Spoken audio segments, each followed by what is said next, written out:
Hello everyone, this is Jack Hopkins, and in this video I'm going to show you how to use spiritguideastrology.com website.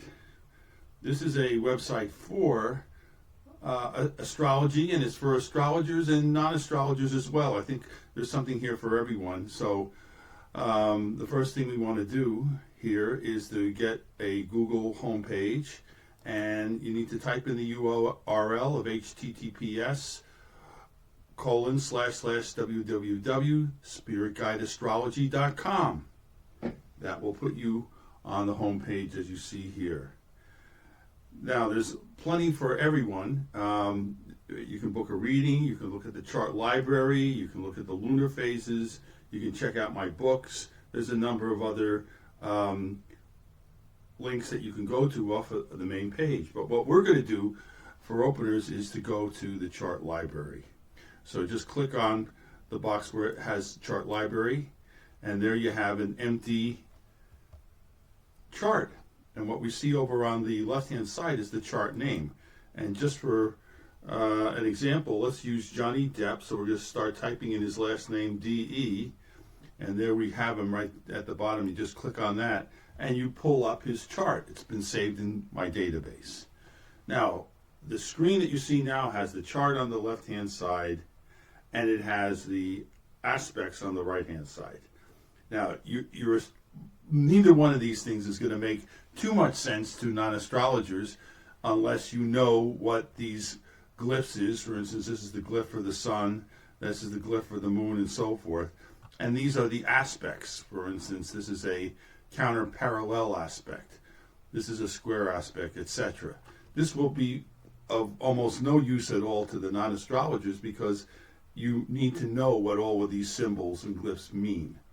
However, what we can do is we can go into the interpretations tab, and in there you're going to see interpretations for some of the major components of the natal chart. And we know that because it says it right here, it's a natal chart, and here's the natal interpretation. So if you click on this, you're going to get an interpretation for the lunar node.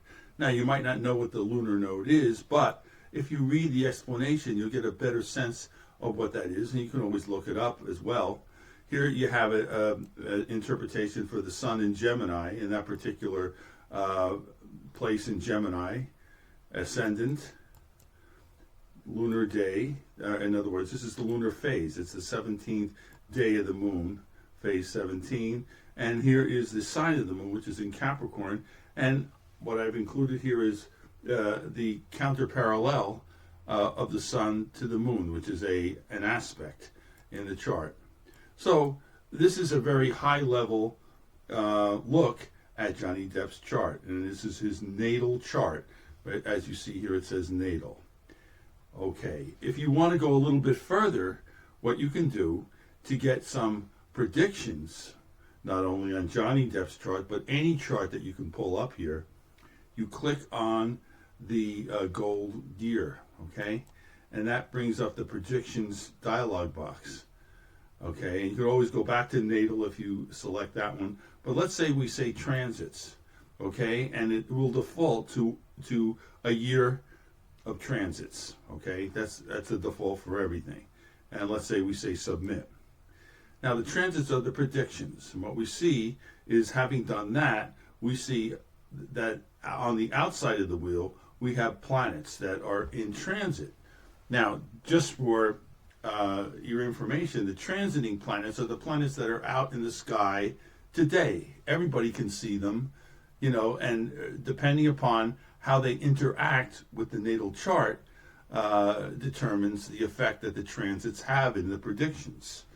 So, as you can see, you get an aspectarian that goes into any of those relationships between the transiting planets and the natal planets. For instance, here we have Mars forming an opposition to the Sun. So if I see rather the Sun forming an opposition to Mars, here's the Sun at 4 degrees of Pisces, and there's Mars at 3 degrees of Virgo. So the Sun on this particular day here forms that aspect. And if we go into the interpretations, Now you're going to see a lot of interpretations because this is going to stretch out across the year.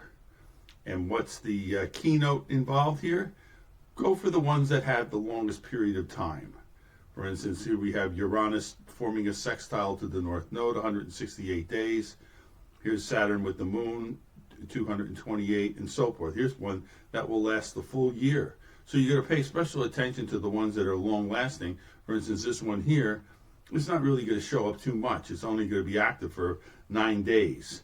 And it will more or less be drowned out by the real big aspects that stick around for a very long period of time. With any of the predictions, you will also get a timeline, okay? So if I click on timeline, I can see visually, when a particular aspect is active and when it forms exact aspect. In other words, we give it a few degrees before and after, but when it's exactly, to the degree and minute, we'll have a little dot there. So this Neptune to the ascendant is going to be sometime in late March, okay? And then it'll also be towards the end of the year. If I go back to the interpretations, Neptune to, let me see that one again. It's going to be a Neptune to the ascendant. Okay, here it is here. So here's that first, what we see peak, meaning it's peak and it's in direct, okay, because we have to take into account the retrogrades, which is the backward motion of the planets. But that's something that the astrologers will understand a little bit more.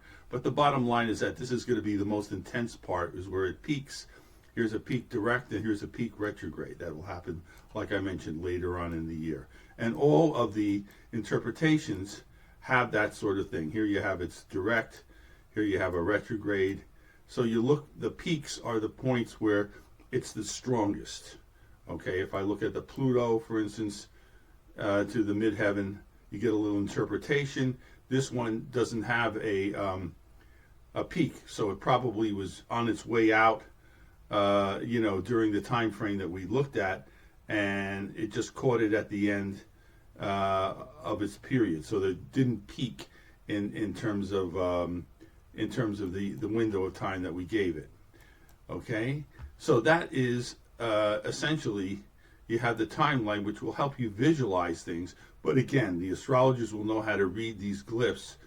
The non-astrologers will probably just go by the textual content. However, you do get the interpretation. So this is good for, for a prediction. Now, transits aren't the only sort of prediction. As you can see, there I have 100 days. So if you're only interested in the next 100 days, this is a little bit of a mini look at the next 100 days. So it's smaller in nature, okay? Here you have the secondary progressions, which is a more personal type of progression technique.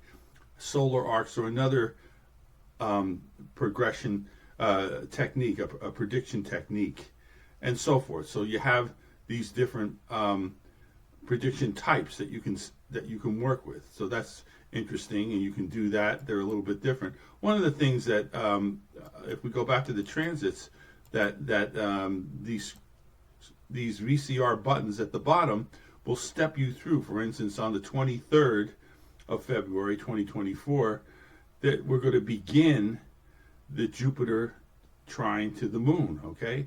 But if I click on the VCR buttons, here we move ahead to March the 4th, and there's a beginning of the Saturn sextile to the moon. Click again. The next major aspect was a Jupiter forming a trine, rather a square to the ascendant. And so that you can see how it steps through. Now this is especially interesting if you go over here and you go to the lunations. So this will step through the new and the full moons. For instance, here's a full moon on the 24th of February, and let's take a look. 5 degrees of Pisces, 5 degrees of Virgo. So there's a full moon, okay? And if I step forward, it'll go to the next new moon, which is usually around 14 days. So you can check out how these new moons and full moons work. Especially interested to see these top two lines, because that's when that position. For instance, here this is happening right on his midheaven, so that's going to be really important. Here you had the midheaven at 3, Taurus 22, and the full moon is at 4, so it's very, very close to being exact. There's that the moon sign itself in Scorpio, so you can do predictions. Okay, some of the other options, if you hit the menu button on the side, is that you can look up the lunar phases.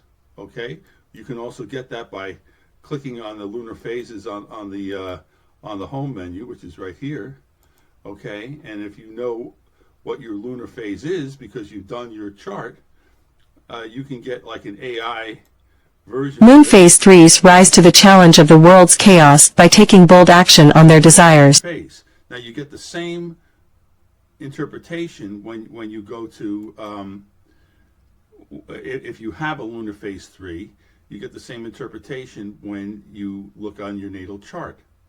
Okay, and there are various videos that you can look at if you want to. Here you can go to the videos. There's all sorts of videos that I put out. For instance, this goes into the astrological houses, the first 6 and then the latter 6. There's all sorts of videos that I put out that you could look, and they all have to do with astrological topics. These are videos that you can watch. This is a link to my Amazon site, okay, where you can purchase the books that I wrote, one on the moon and the other on the sun, and then you can see those, okay, and basically you can kind of look at these different, there are different options that you have that you can look at different videos and so forth. But one of the interesting things that you might want to do, and this is how you get to the main menu here, these 3 bars, is if you want to sign up, you can sign up. Now, what's the advantage of signing up? It's free. And if you sign up, you can put your own charts in the system. Okay, that gives you the permission to enter a chart. So if you have your chart or your friend's chart, something like that, you can go in, and I'll just do an example of this. Okay, so we're going to register. Well, let's say that we've already registered ourselves. The first thing you need to do is you need to register. So here we're gonna sign up. We'll put in an email address and put in a password and hit submit. At that point, you will have the ability to enter charts. So having done that, you're going to go to update charts, and let's say you put in, a name, just any name as an example. Okay, so here we have a name, and let's say the birth date is 1/1/1978. Okay, and the birth time was 11:11 a.m.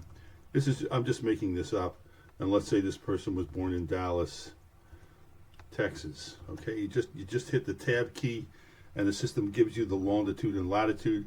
You can tell whether it's a male or a female, so I'll say male. Okay, so this came in as doe, right? So you say add change, and then if you go back and you say charts and you say doe, there's the one that we just put in. So this will perform any way that the example that we gave you with Johnny Depp was.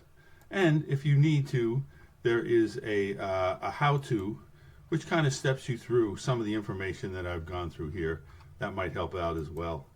And there's an about, and of course this is all about me, and it tells you a little bit about myself, and you can get in touch with me, as well as using this